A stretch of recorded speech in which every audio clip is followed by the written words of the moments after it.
Amici bellini, fate una buona una brutta si dice, dovete fare una brutta, dovete fare un'ottima fine, buon anno, lo dico adesso perché magari vedete questo video e poi scatta la mezzanotte. Oggi tante idee per i video, per un video finale del 2025, però prende la priorità Manna perché ha proprio parlato di qualsiasi cosa e ci ha detto delle cose che ci confermano cose che già avevamo intuito e anche delle cose nuove molto interessanti. Parliamone. Veramente incredibile, E Manna conferma di non essere banale quando apre i rubinetti, quando parla a ruota libera, intervista a fiume, lunghissima. Ci tenevo a fare questo video perché poi l'intervista integrale non si trova a meno che non compriate il Corriere dello Sport e ognuno poi si concentra su quello che gli fa più piacere. Lasciate un like per il lavoro che ho fatto di ricerca, ho preso tutti i pezzettini e spero di aver recuperato l'intervista integrale. Poi se scopro delle cose, perché forse me lo stanno proprio mandando il Corriere, aggiungerò nei commenti sotto, quindi tenete sempre d'occhio i commenti che ci sono nuovi spunti, la community, quanto siete belli, like. Allora spostiamoci, ha parlato anche Oriali, bellissimo, però l'intervista è molto banale e quindi sottolineiamo il fatto che sia molto bello e molto affascinante. Allora, vogliamo alzare la qualità, soprattutto nel reparto offensivo, quindi aiuto come nel reparto offensivo. Teniamo sempre presente che teniamo sto blocco e per far entrare della gente deve uscire della gente, e qua però già il fatto che se ne parli vuol dire che delle riflessioni in corso ci sono. Per inserire un calciatore, lo dice, perché devo spiegare? Lo dice proprio, bisogna far spazio nella rosa a livello economico, anche a livello di lista, aggiungo io. Per noi è un paradosso, per il patrimonio netto e la solidità che abbiamo, ma il presidente e la Di Chiavelli ci stanno lavorando e siamo fiduciosi. Vorremmo migliorare il livello della squadra senza rompere gli equilibri. Non so se ci riusciremo, ma ci proveremo perché gennaio è sempre rischioso. E qua guardate cosa aggiunge. L'anno scorso abbiamo venduto il calciatore più importante e forse non l'abbiamo ancora sostituito all'altezza. Questa è una missione importante perché senza voler tornare a Kvara o Cafor, dove lui chiese scusa eccetera eccetera, evidentemente delle riflessioni su quello che è stato l'impatto di Lang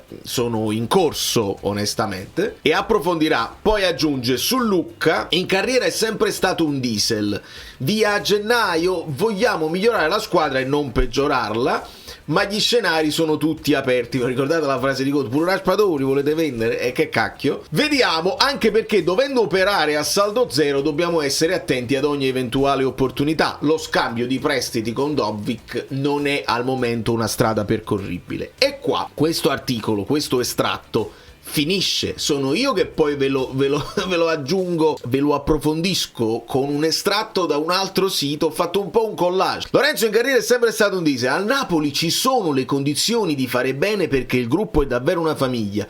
L'allenatore è top, lo staff è top e persone a supporto come Oriali sempre presenti. Non riuscire vuol dire che forse non ci stai mettendo tutto e Lorenzo lo sa. Queste sono pungolate anche importanti, pubbliche. Io l'avevo avuta questa soffiata, insomma, che ne abbiamo parlato anche a livello di intuizione, insomma, nel momento in cui arriva Højlund, la mazzata psicologica Lucca l'ha avuta, ha detto io dovevo essere il vice Lukaku, mi prendete Højlund, che ci sto a fare qua, avrò pochissimo spazio.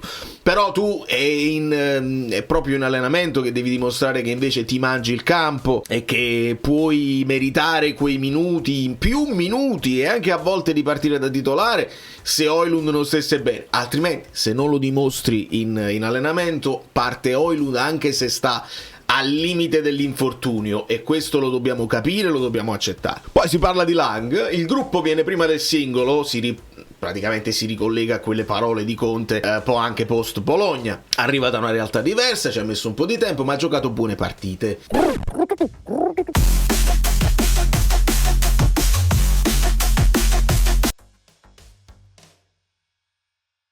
Ci aspettiamo di più da lui, ma non abbiamo preso decisioni a priori. I giocatori devono essere contenti e coinvolti e il gruppo viene prima. Se lo capiscono è bene, altrimenti faremo scelte legate al momento. Quindi Non possiamo considerare che Lang è inamovibile e che non parte. Se ci fossero dei movimenti da fare, il Napoli potrebbe farli, perché bisogna essere tutti coinvolti, convinti, e sappiamo che se vogliamo fare qualche movimento qualcuno deve uscire. Questo è sempre per scongiurare la possibilità che escano quelli là pesanti, per scongiurare. Poi vedete il fatto di Højlund, perché vabbè, poi c'è un obbligo di riscatto in caso di... Poi dopo lo approfondisco questa qua.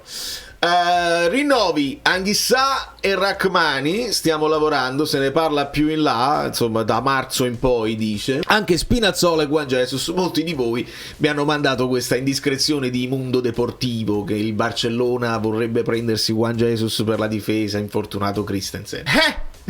Veramente quasi vorrei che se lo prendessero per dimostrare quanto insomma è stato insultato senza pietà, un giocatore che invece si è sempre impegnato e ha performato oltre all'impegno, quindi sarebbe un bel riconoscimento per Juan a fine carriera. Però contemporaneamente dico, non vi permettete proprio, anche perché forse parte Marianucci, siamo pochi in difesa, ci arriveremo. Il Napoli non è strafavorito, e non lo dico per scaricare la pressione su altri, ha concluso. L'Inter rimane la più forte, il Milan ha una sola competizione, un grande allenatore, così come la Roma.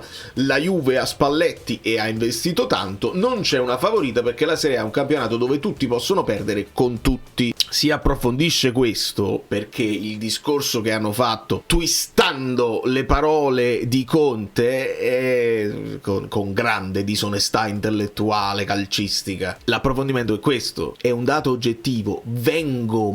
Io vengo da una realtà completamente diversa ed è chiaro che ci sono dei gap strutturali, ma noi li colmiamo con questi valori che in pochi anni non sempre bastano. Questa è una frase di un'onestà e di una precisione incontrovertibile. I gap strutturali, lui viene da dove le strutture erano belle, importanti e imponenti, viene qua e bisogna colmare quel gap con altro, con le idee, con l'impegno, con l'essere assolutamente ossessionati dal lavoro. Quindi se volete per forza dire che Conte dice quelle frasi per piangere, siete un pochino patetici. In che reparto prevedete interventi? I rientri li abbiamo detti, cioè i rientri di Anghissà è più vicino di Lukaku e là lo dico a beneficio di quelli che magari sono i nuovi iscritti e che non mi hanno sentito, non si recupereranno mai i video in cui io mi presi la responsabilità di dirvi è capace che vorremmo prima Anghissà e poi Lukaku, ma non ha importanza. L'importante è che ce lo ha detto Conte, ce lo ha ribadito anche Manna, non vi ho detto una stupidità. Lukaku e De Bruyne sono un punto di domanda, quindi vorremmo alzare la qualità soprattutto nel reparto offensivo. Stiamo facendo valutazioni, quindi Wagyu, il Napoli non è detto che resterà bloccato sul mercato, si devono fare delle operazioni e sappiamo già quali sono i giocatori che possono uscire. Uno è Lucca, devi fare il riscatto anticipato e poi lo puoi, se qualcuno, perché dice che pure Fabrizio Romano che non è scattato il gran feeling e che comunque qualche squadra interessata a Lucca c'è, se ci sta il Napoli può entrare sul mercato addirittura in attacco. Si è un pochino abbassata la voce che vuole il Napoli su Mainu o comunque su un centrocampista, perché evidentemente considerando i rientri di Anghissà e Gilmour forse c'è più priorità in attacco. Se Lang non ha convinto al 100%, stiamo utilizzando Elmas in quella zona come tappabuchi. Se si parla di Kvara che ancora non è stato sostituito, con Neres che è diventato titolare dall'altra parte sotto punta, un discorso anche sulla sinistra, perché poi si è parlato di Mastantuono, forse non è tutto folle. E poi bisogna fare una riflessione anche sulla difesa, perché Marianucci pare che la Cremonese stia insistendo e si parla dei giovani, ma prima delle uscite il discorso di Højlund. C'è un obbligo in caso di Champions con un diritto. Il giocatore si considera del Napoli, il Napoli lo considera, sarà importante. Signori, tutti quelli che vi hanno raccontato il Napoli ha speso 50 milioni subito, e lo sento dire tutti i santi giorni, con il discorso dei 200 milioni, falso, 115, il discorso dei 50 certo, se voi considerate i 50 già pagati, è normale che a 115 si aggiungi 50, comunque 165 non è 200, e io con 35 milioni compro un bel giocatore. però lo voglio ribadire ancora una volta, e lo so che sono pochi i tifosi che seguono assiduamente. Signori miei, a bilancio Højlund ti costa... Sembra quasi che sai, poco. Allora, ecco qua, costo prestito 6 milioni, 5 milioni, a bilancio il costo totale è di 15 milioni e 250 mila euro, non 50, 15.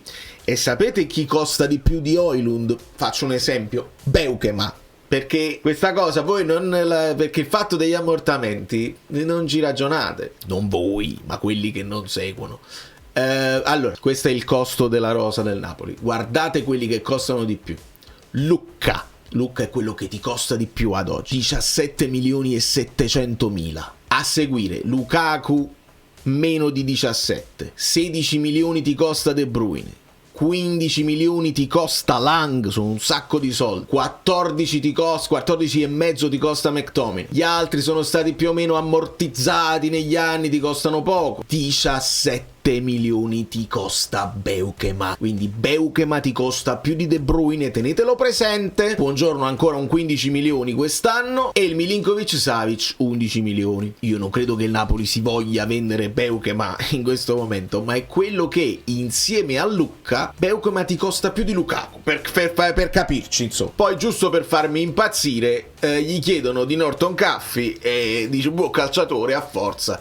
Ce ne sono tanti bravi, sembra una risposta di Paolo del genere. Però gli chiedono anche di palestra, e qui chi mi ha seguito da tempi in memory sa che io pochi giocatori ho individuato prima che esplodessero. Palestra è uno di questi e me lo porterò dietro, e spero che possa diventare un top assoluto, perché il modo in cui lui conduce la palla con un piede e poi crossa con l'altro, e ha dribbling, e ha forza fisica, e ha velocità, e ha personalità, e lo stiamo vedendo che è sempre tra i migliori in campo, no matter what is your opponent. Incredibile. E Manna conferma questa cosa. Questo bisognava arrivarci prima, e abbiamo avuto un sospetto che qualche offerta ci sia stata per Palestra, però l'Atalanta si era reso conto del talento, e quindi hanno optato solo per un prestito che poi lo ha fatto esplodere. In prospettiva è il terzino destro più forte che c'è. Cominciano a venire fuori giovani importati. Parla di Pio Esposito, ovviamente. Solo a nominarlo Pio Esposito viene la tosse. E c'è Leoni. Però per quanto riguarda i giovani hanno bisogno di giocare, ma noi dovremmo essere coerenti con il lavoro che stiamo facendo. Ne parleremo con Conte,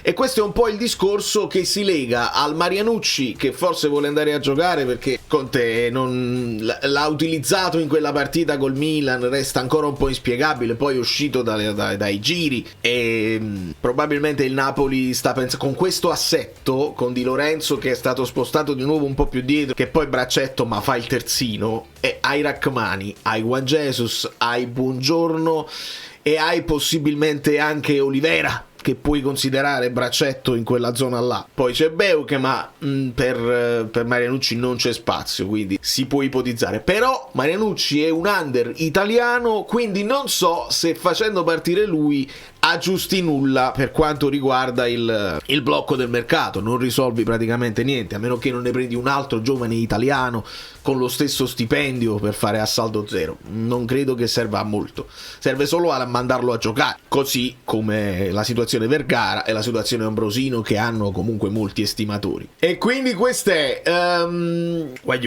l'amico Raff, che ha un canale Telegram, che lo devo fare questo shout out, canale Telegram che si chiama Canale Partenopeo. Mi ha appena mandato il Corriere dello Sport integrale, e quindi posso sicuramente andare a controllare se ho detto tutto o se ho saltato qualcosa. È bellissimo. Iscrivetevi al suo canale Telegram, perché lascia delle cose molto belle, contenuti che poi magari si perdono, invece con lui non si perdono. Dovreste seguirlo. Faccio uno skim veloce. Famiglie, tutti i tifosi della, per forza volete far dire no, siamo tutti tifosi della Juve. Lavorare con il miglior allenatore d'Italia ti agevola. Il mister ti lascia lavorare, ha il suo pensiero, tu lo sai, e si cerca di coniugare le esigenze. Se la squadra va bene, De Laurentiis non lo chiama proprio. La capacità di regenerare post Bologna dà il merito a Conte. Non bellissimi, questi fotomontaggi un po' a casaccio. Vabbè, ma Vabbè. La sua volontà, qua parla della volontà di Højlund nel venire a Napoli. Mi avete segnalato insomma che c'è stata l'intervista ad Højlund, non è emozionante, non mi ha emozionato come quella di McTominay onestamente. Ci sono degli spunti dove lui parla bene insomma di Napoli, parla benissimo di Conte ovviamente, ci sono degli spunti sulle difficoltà che ci sono quando devi imparare la lingua, si sta impegnando molto, adesso lui capisce, non parla, un po' come McTominay, mentre quando va per esempio in nazionale, e quella è la cosa dove parlano tutti la stessa lingua, è un po' più facile. Ha citato anche Billing, acquisto top da 50 milioni, l'avete già riscattato, c'è un obbligo, maledetti, bene che l'ha ripetuto. De Bruyne torna dopo la metà di gennaio per la riatletizzazione, che penso che sia quello che sta facendo anche Lukaku. Non è giusto indicare i tempi di rientro, operiamo come se non ci fossero.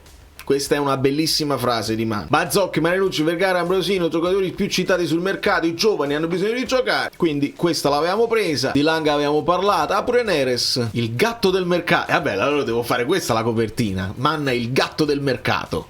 Il gatto di Pancrazio. Abbiamo commesso anche qualche errore, impopolare la cessione di Kvara, necessaria, Raspadori alla Roma. Penso di no e spero di no. La classifica rispecchia i valori. Il calcio italiano avrebbe bisogno di un momento di riflessione strutturale su alcune scelte e gestioni, cose che ho fatto in passato alla Juventus, con un gruppo di lavoro di livello altissimo che mi piacerebbe ricreare al Napoli.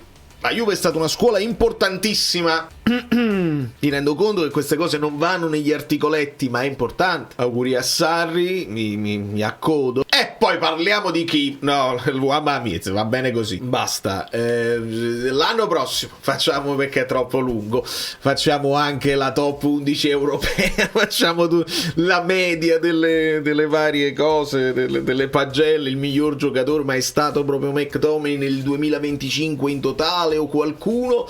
Lo scopriremo. Da New York, Valerio Fluido è tutto. Voglio un buon anno, bevetevi un prosecco alla mia salute e ci vediamo l'anno prossimo.